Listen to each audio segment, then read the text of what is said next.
Unbelievable riding by the leader of Team CSC. I don't think there's any holding him back now, Paul. Well, Basso, I'm amazed at how fresh he looks. This man never really looked under any pressure at all.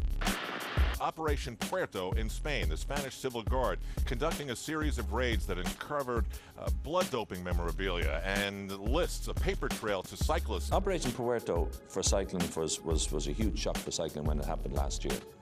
And there were a lot of issues that came up, and as a result of it, which have made it very, very difficult. Number one, that it was a police investigation going on. The information from that investigation was leaked to the media.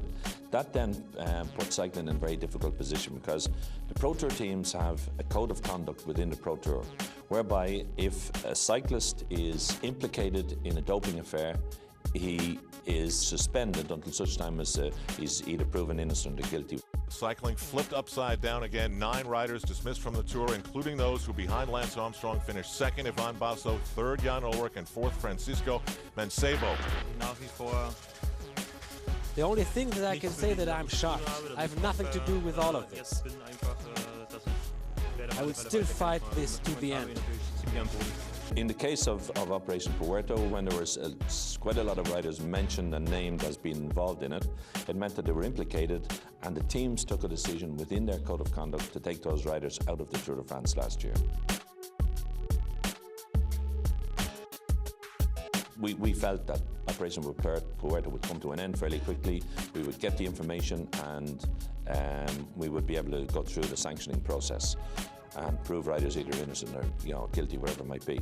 And at that time, the Spanish authorities told us that we could not use the information we were given.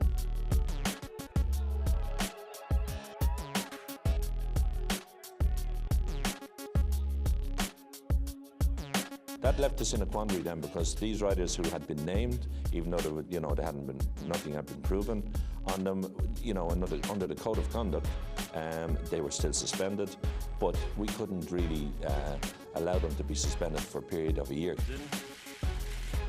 It took me a long time to make my final decision.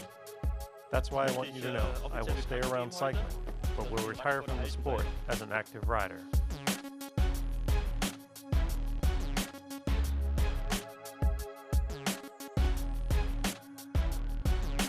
Still don't know when this investigation is going to be over. It's still ongoing, so it's going to go through all of this year.